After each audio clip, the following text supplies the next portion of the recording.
Japan is in fact the land of your dreams. The fact that you're fat, obsessed with anime, depressed, everything will certainly disappear once you move here. You know, you'll get your waifu and start your lifeu, am I right? Yes, it is that easy. Moving to a different country that you only know through media will definitely solve all of your problems forever, and it won't be like home for sure. Now, let me tell you what life is really like in Japan as a foreigner. Remember, this is my experience after living here for 6 years as a fat white man, so take everything I say with a pinch of salt before you let your on-spectrum fingers piano all over the keyboard, writing to me in the comments that I don't know what the fuck I'm talking about. Now, yes, there is a slight worry about foreigners. You know, many Japanese people will try to avoid talking to foreigners simply because they're not really good at English. How do I know this? Have you seen any job postings here? It's literally 90% English teaching jobs. They always need English teachers here. Why? Because the people don't speak English, damn it. And some people are just, you know, flat out racist douchebags. I'm not gonna sit here and say that racism does not exist here. It exists in every country, from every race towards every race. People can be shitheads no matter where they are. So that's not really a Japan thing. I personally have not experienced anything here.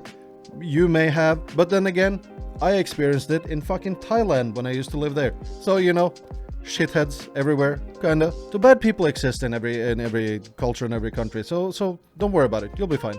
Unless you're black. I'm just kidding.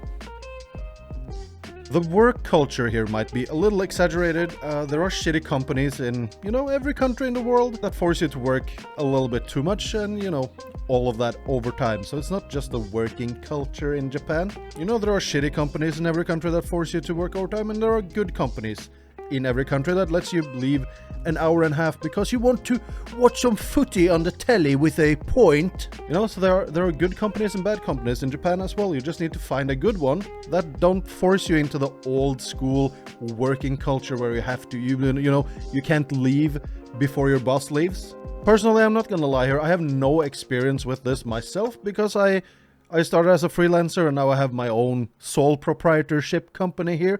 So, you know, my boss is me, and sometimes my dick boss, which is me, forces me to work until 2 a.m. Because my boss, which is me, and my employee, which is me, are arguing because the employee, which is me, did not do the deadline properly.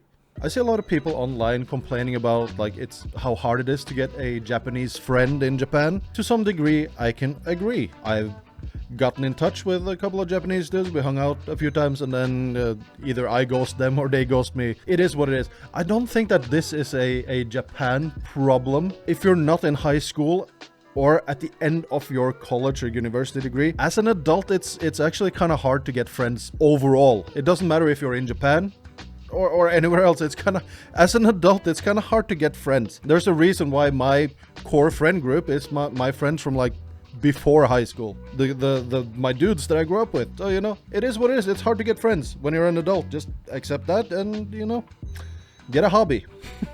So when you're living in Japan and you have a registered address here, you're forced to pay into the retirement scheme here, the pension scheme. Now, this quite literally means that you will cover old people's pension until you yourself are retired, and then the younger generation will cover your pension while you're old, right? You know those old Red Cross commercials on the TV where you can adopt an African starving child and, you know, pay in a sum every month for them to get their school supplies and food and stuff, right? That's how it feels like for me right now. I am supplying some old, bald, fat Japanese dude who probably is named Tanaka or Taro or some shit with money for his beers, his pachinko, and his fucking smokes, dude. And it's kind of fucking weird. I had a huge issue with this fucking pension scheme when I first moved here. Now I'm kind of okay with it. Kinda. You could hear that I was bitter right now, so kinda. Moving here will not solve any of the issues that you have in your home country. Moving abroad when you have a mental health problem or issues or whatever is a huge mistake. I mean, Japan has horrible assistance for, you know, mental health as a whole, and the initial culture shock and hardships that you will face the first 6 months to a year here, it will literally make your situation worse and wear you the fuck down. And then you'll be one of those who got to Japan, stayed here for a little while, and then ran home to mommy. You don't want to be one of those. You want to be one of those who stayed here. All right? Because it's worth it, I promise. That's why if you're in the right headspace and you're interested in Japan as a whole, you will not regret moving here. Of course, the initial 3 to 6 months where you have the golden period where everything is new and awesome and wow, look at the skyscraper building. Oh, that's a cute girl in a maid outfit. Teehee. You know, after all of that fades, you'll eventually figure out if you'll like it here or not, right? I've stayed here 6 years and it's had its ups and downs, but I still have days when I'm like, wow, I live in Japan, bro. To be able to keep that magic after such a long time means that I made the right choice. Thanks for watching, everybody. If you liked this video and want to see more content like it, please, like, subscribe, follow, all that social media shit. And check the description. I have other socials as well now. Follow me there too, because Papa needs his clout, alright? I'll see you guys in the next video. Okay, bye.